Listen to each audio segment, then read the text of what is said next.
को जन सुनवाई में अपनी समस्या लेकर पहुंचने वाले एक गरीब फरियादी को मसीहा के रूप में इंदौर कलेक्टर आशीष सिंह मिले हैं। ऐसा इसलिए है क्योंकि आशीष सिंह दिव्यांगों से मिलने खुद उनके पास जाते हैं और तुरंत उनके मामलों में कार्रवाई करने के आदेश देते हैं।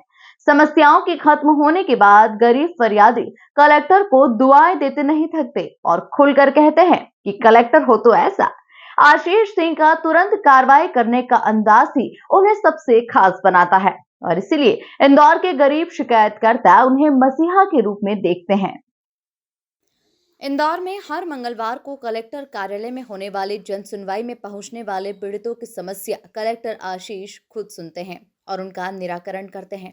इसलिए गरीबों की उम्मीद रहती है कि आशीष सिंह ही उनकी समस्या सुने और उस पर जल्द फैसला सुनाए, और ऐसा होता भी है। कईयों को यहाँ पर तुरंत न्याय मिल जाता है और वह आशीष सिंह को दुआएं देते हुए खुशी खुशी घर लौट जाते हैं। आज भी कलेक्टर आशीष सिंह ने जन सुनवाई में आए आवेदकों की समस्याओं को सुना और कई समस्याओं का उन्होंने मौके पर ही यथासंभव निराकरण किया व अन्य आवेदनों का संबंधित विभागीय अधिकारियों को समय सीमा के अंतर्गत निराकरण करने के निर्देश दिए। उन्होंने जरूरतमंदों को आवश्यकता अनुसार आर्थिक सहायता भी उपलब्ध कराई। आज की जन सुनवाई में 2,10,000 रुपए से अधिक राशि की आर्थिक सहायता कलेक्टर आशीष सिंह के द्वारा स्वीकृत की गई। इसी के साथ ही परदेशीपुरा स्थित अनाथ आश्रम में निवासरत बालिका श्रेया खरे को रेड क्रॉस के माध्यम से रोजगार में सहायता हेतु एक लैपटॉप दिए जाने के निर्देश दिए। कराड़िया में जमीन है मेरी, वहाँ पे हीरा सिंह पिता कान्हा जी और हरे सिंह पिता गणेश राम जी ने मेरी जमीन में काट छांट की 63/1 में और 52/1 में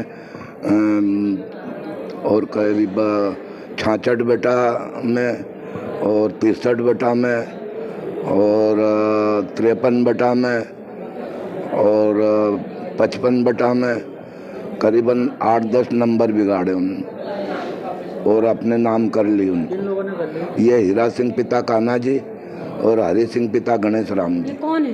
ये हमारे गांव के ही हैं। गांव के दबंग है या कोई? दबंग है, सरपंच है वो सर। अच्छा, सरपंच है। सरपंच भी है न, दोनों पार्टी के लोग है वो। अच्छा। दोनों पार्टी से मिलके मेरा कुछ भी नहीं होने देते। तो आपने किसी से कंप्लेंट की? कंप्लेंट खूब की सर मैंने, पर अभी तक नहीं। 7 बार मैंने यही की। कलेक्टर आज आए थे जन सुनवाई में क्या? हाँ, अभी जन सुनवाई में आया तो कलेक्टर से हाँ रखी ना, और उनने बोला कि ये वो लिख के दिया उनने, एक वो सरकारी जमीन का बेचा हुआ तहसीलदार का लिखा हुआ था, सरकारी बेची थी हीरा सिंह, तो वो रख लिया उनने और बोला 15 दिन में तुमको मैं बुलाऊंगा अगर ये नहीं को ये कर। उसने सरकारी ज़मीन पर करीब 500 स्क्वायर फीट कब्जा कर रखा है और जो कॉलोनी के जो 20 फीट का रोड जा रहा है वो पूरा ब्लॉक कर दिया है, जिससे हम तो 58 प्लाट धारक जो हैं काफ़ी परेशान हो रहे हैं। अंदर जाने का पूरा रास्ता बंद हो चुका है वहाँ का। और हमने पहले CM हेल्पलाइन में पीछे 5-6 महीने पहले कंप्लेन करी थी, बीच में 2 महीने पहले तहसीलदार साहब ने बुलाया था, उन्होंने वो कंप्लेन नगर निगम को फॉरवर्ड कर दी, नगर निगम ने वापस यहाँ तहसीलदार को फॉरवर्ड कर दी, लेकिन अभी तक हमारा उसका सॉल्यूशन कुछ भी नहीं निकला है। अभी कलेक्टर से मिलने के बाद क्या? कलेक्टर साहब ने अभी यही बोला है कि वापस हम आगे कुछ इसका देखते हैं, रास्ता निकालते हैं, लेकिन अभी कोई संतोषजनक कुछ उनसे रिप्लाई नहीं मिला है। मेरा पति मुझे इतना परेशान कर दिया है कि मेरे को कमा के भी नहीं खाने दे रहे और मेरे बच्चों से बोलते हैं कि ना तेरी माँ को मार देंगे, तेरी सिर को ना काट देंगे और तुम दोनों को बेच देंगे। तो मैं क्या करूँ? मेरी कहीं सुनवाई भी नहीं हो रही है। कोई FIR वगैरह करा रखी आपने? बहुत सारी FIR वगैरह करा रखी, लेकिन पुलिस है ना कोई कार्रवाई नहीं करती उन लोगों को। मेरे ससुर भी कहते हैं कि मैं गुंडा हूँ और है ना पुलिस को तो मैं जम में रखता हूँ। कलेक्टर आशीष सिंह ने दिव्यांगों के बीच पहुंचकर उनकी समस्या अलग से सुनी और उनका निराकरण भी किया। दिव्यांग जन द्वारा विभिन्न समस्याओं के लिए कुल 120 आवेदन आज जन सुनवाई में दिए गए। इनमें वाहन सहायता, दिव्यांगता प्रमाण पत्र, पेंशन, रोजगार आदि से संबंधित आवेदन रहे। कलेक्टर ने आवेदकों को बताया कि दिव्यांगजनों के लिए 20 जनवरी को रोजगार मेले का आयोजन किया जा रहा है। यहाँ दिव्यांगजनों को सशक्त और आत्मनिर्भर बनाने के लिए रोजगार प्रदान किया जाएगा। आवेदक सुजल के पिता ऋषि कुमार ने बताया कि उनका बेटा दिव्यांग है, उसकी एक किडनी भी फेल हो चुकी है, वो पढ़ाई करता है और गरीबी के कारण वे उसके आवागमन का खर्चा उठाने में असमर्थ हैं। कलेक्टर ने सुजल की सहायता के लिए रिट्रोफिटेड स्कूटी की स्वीकृति प्रदान की। इस तरह कुल 6 दिव्यांगों को जनसुनवाई में रिट्रोफिटेड स्कूटी स्वीकृत की गई। कलेक्टर आशीष सिंह ने दिव्यांग महिला क्रिकेट टीम की ओर से आई राधा बड़गुजर के आवेदन पर महिला क्रिकेट टीम की 13 सदस्यों के लिए क्रिकेट किट प्रदान करने की स्वीकृति दी।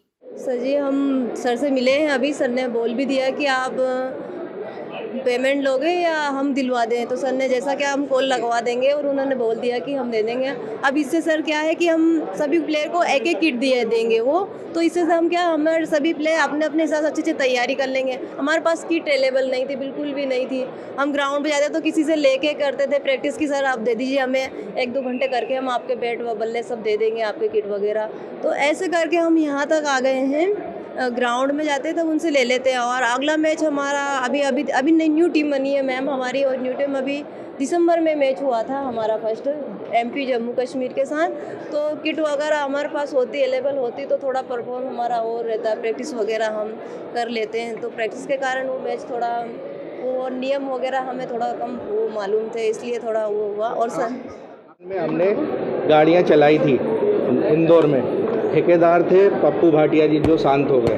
तो हम बहुत परेशान हैं, हमको 6 महीने से पेमेंट नहीं दिया जा रहा है। उनके परिजन भी यही बोलते हैं कि नगर निगम देगी, पेमेंट तो देंगे, लेकिन 2 बार उनके खाते में पेमेंट आ चुका तो भी हमारा अभी तक कोई निकाल नहीं हुआ, ना हमको पेमेंट मिल रहा और हमारी बहुत स्थिति ख़राब हो गई। सभी गाड़ियों वाले नहीं, सभी ठेकेदारों के आया ना, सब ठेकेदार बोल रहे हैं कि हमारे खाते में आए 1 करोड़, कोई बोल रहे हमारे खाते में आए 50 करोड़, कोई बोल रहे 50 लाख आए, तो उनके खाते में भी आए होंगे।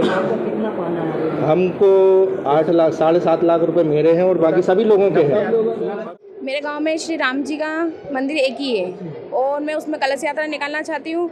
तो दांगी ठाकुरों ने वहाँ पे ना नीची कास्ट के लोग होते हैं उनको अंदर नहीं जाने देते मंदिर के अंदर। वो तो मैं कलश यात्रा निकालूंगी तो श्री राम जी के चरणों में जो यात्रा निकालूंगी उसमें कलश में पानी रहेगा, तो मैं पानी श्री राम जी के चरणों में कैसे डलवाऊंगी। बस जो लेडीज़ ने मुझे सरपंच बनाया वो कहती है मुझे कि ना आपको हमने सरपंच बनाया है तो आप है ना हमको श्री राम जी के मंदिर में अंदर जाना है, तो मैं उन्हें अंदर ले आना चाहती हूँ। बस एक श्री राम जी का एक ही मंदिर है पूरे चारों गाँव में। आज कलेक्टर साहब ने क्या कहा? कलेक्टर साहब से बहुत भीड़ हो रही थी, लेकिन मेरी बेटी परेशान कर रही थी, तुमसे तो बात नहीं कर सकती, तो मैंने बोल दिया उनसे कि आगे कार्रवाई आपको करना पड़ेगी। आज जन सुनवाई में कलेक्टर आशीष सिंह के समक्ष आई शीलाबाई पति रामहेत परिहार ने बताया कि उनके बेटे और बहू की गत वर्ष आकस्मिक मृत्यु हो चुकी है। उनका एक 4 वर्ष का पोता और 3 वर्ष की पोती है। गरीबी और वृद्धावस्था के कारण वे उनको अच्छी शिक्षा और देखरेख प्रदान करने में असमर्थ हैं। कलेक्टर आशीष सिंह ने रेड क्रॉस के माध्यम से शीलाबाई को 25,000 की आर्थिक सहायता स्वीकृत की।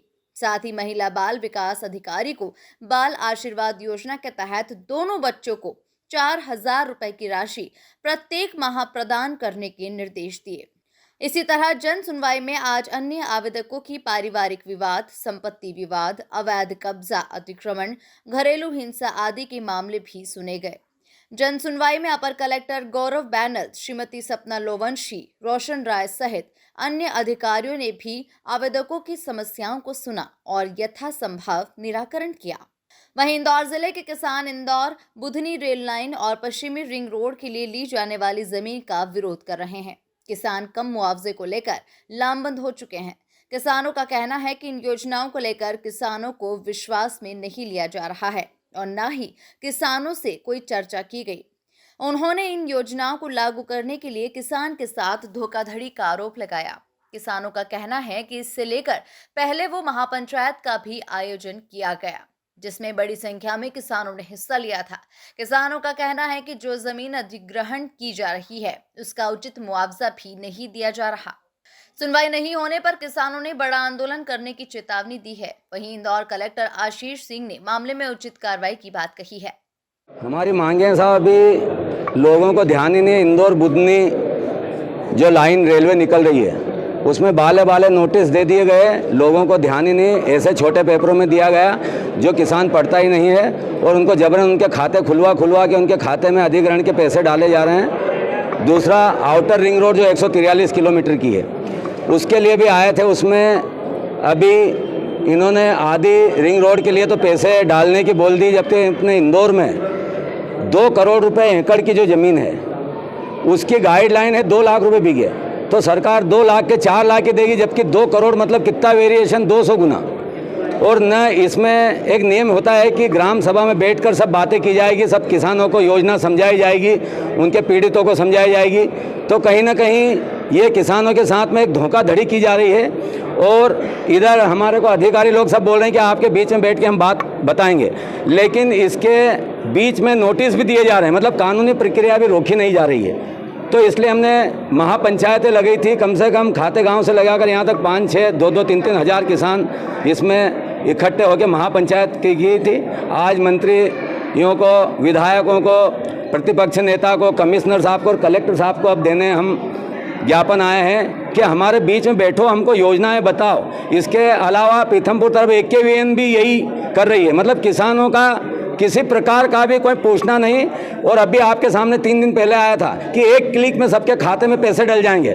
मतलब हमको तो याद ही नहीं है कि किसके साथ बच्ची की शादी हो रही है, कौन ससुर है, कौन माँ बाप है, कोई मतलब नहीं। ये इतनी बड़ी धोखाधड़ी अभी तक आज़ादी के बाद भी कानून में जाने का अधिकार नहीं। जो पैसे दे देंगे इसके बाद में कानून खत्म। क्या बोला आपको? साहब से बंदा मिलने में गए थे? कलेक्टर साहब ने आश्वासन दिया कि हम इसको देखते हैं, अब देखते हैं, और इधर कानूनी कार्रवाई भी चालू है। नहीं होगा तो क्या करोगे? नहीं तो साहब आंदोलन होगा, एक अभी बड़ा आंदोलन होगा, जिसमें सब हम एक जगह बैठे हैं किसान, और मुख्यमंत्री जी को इन सबको बुलाएं, क्योंकि साहब ये 2-4 हज़ार करोड़ रुपए का मामला है। कितने किसान प्रभावित हो रहे हैं इसमें? कम से कम 900 साढ़े 900 किसान इंदौर के, 500 किसान धार तरफ के, ये 2-3 तहसीलों में जा रहे हैं। और बुधनी में तो यूँ समझो कि 4-5 हज़ार किसान आ रहे हैं। उसके माध्यम से मदद दी गई है। बस जैसा मैंने बताया कि जो मदद है वो ज़्यादातर हम लोग कोशिश करते हैं कि सीधे स्कूल या फिर अस्पताल को जाए, जिससे कि उसके दुरुपयोग की संभावना ना रहे। मंगलवार को जन सुनवाई में कलेक्टर आशीष सिंह तल मंजिल पर बैठे दिव्यांगों से मिले और उनकी समस्याओं को सुना। दिव्यांगजनों ने कलेक्टर आशीष सिंह को अपनी समस्याएं बताई, जिस पर कलेक्टर ने संबंधित अधिकारियों को तत्काल समस्याओं का समाधान करने के लिए निर्देशित किया। कलेक्टर आशीष सिंह ने दिव्यांग महिला क्रिकेट टीम की ओर से आई राधा बड़गुर्जर के आवेदन पर महिला क्रिकेट टीम की 13 सदस्यों के लिए क्रिकेट किट प्रदान करने की स्वीकृति की। देखिए, जन सुनवाई में कई प्रकार के मामले हैं, जिसमें ज़मीन से संबंधित भी कुछ इस तरीके के हैं कि जो सोसाइटीज़ से जुड़े हुए मामले हैं, कुछ प्राइवेट बिल्डर्स से जुड़े हुए मामले हैं। सब में अलग अलग तरीके की कार्रवाई अपेक्षित थी। इस हेतु सभी को मार्क किया गया है और सभी आवेदनों का यथोचित निराकरण किया जाएगा। लड़कियों का एक टीम आई थी, जिनके द्वारा एक किट की मांग करी जा रही थी, और वो लोग कहीं किसी कंपटीशन में खेलने भी जा रहे हैं, तो उनको पूरी टीम को किट जो है वो रेड क्रॉस के माध्यम से हमारे द्वारा स्पॉन्सर कराई जाएगी। और देखिए, ऐसा मामला शायद एडिशनल कलेक्टर के द्वारा सुना गया होगा। जो भी आपके द्वारा मामला संज्ञान में लाया जा रहा है, मेरे द्वारा उसको समझा जाएगा और जो भी यथोचित कार्रवाई होगी करी जाएगी। निश्चित रूप से ऐसी कोई भी घटना यहाँ पर नहीं होने दी जाएगी। देखिए, आज जनसुनवाई में सभी जितने भी आवेदक आए थे उनको सुना गया है और सभी का संतुष्टिपूर्वक निराकरण करने की कोशिश की गई है। कई सारे जो दिव्यांगजन आए थे उनको स्कूटी भी स्वीकृत करी गई है। कई सारे लोगों को जो सहायता राशि, चाहे वो फीस के रूप में हो या अस्पताल के रूप में हो, ये ज़रूर किया जा रहा है कि हमारे द्वारा कोई अगर सहायता राशि है तो सीधा स्कूल के नाम पर या अस्पताल के नाम पर सीधा चेक दिया जा रहा है, जिससे उसके दुरुपयोग की संभावना ना रहे। इसके साथ साथ कई कॉलोनी से संबंधित शिकायतें आई हैं, जिनका यथोचित निराकरण के लिए फॉरवर्ड किया गया है। कई सारी शिकायतों को TL में भी मार्क किया गया है और CM हेल्पलाइन में भी दर्ज कराया गया है, जिससे कि उसका फॉलोअप साथ साथ होता रहे। किसान संघ के द्वारा भी एक ज्ञापन दिया गया है, जिसमें कि जो अधिग्रहण हो रहा है एक रेलवे लाइन के लिए और एक NH के प्रोजेक्ट के लिए, उस हेतु ज्ञापन सौंपा गया है। इसमें जो भी ज्ञापन के बिंदु हैं उसके संबंध में जो संबंधित अधिकारी हैं उनके साथ चर्चा करी जाएगी और जो भी निर्णय होगा आगामी लिया जाएगा। किसान संघ के द्वारा भी एक ज्ञापन दिया गया है, जिसमें कि जो अधिग्रहण हो रहा है एक रेलवे लाइन के लिए और एक NH के प्रोजेक्ट के लिए, उस हेतु ज्ञापन सौंपा गया है। इसमें जो भी ज्ञापन के बिंदु हैं उसके संबंध में जो संबंधित अधिकारी हैं उनके साथ चर्चा करी जाएगी और जो भी निर्णय होगा आगामी लिया जाएगा। बहरहाल इंदौर कलेक्टर कार्यालय में होने वाली जन सुनवाई के सकारात्मक परिणाम सामने आने लगे हैं। इंदौर से द नेशन टाइम्स की रिपोर्ट।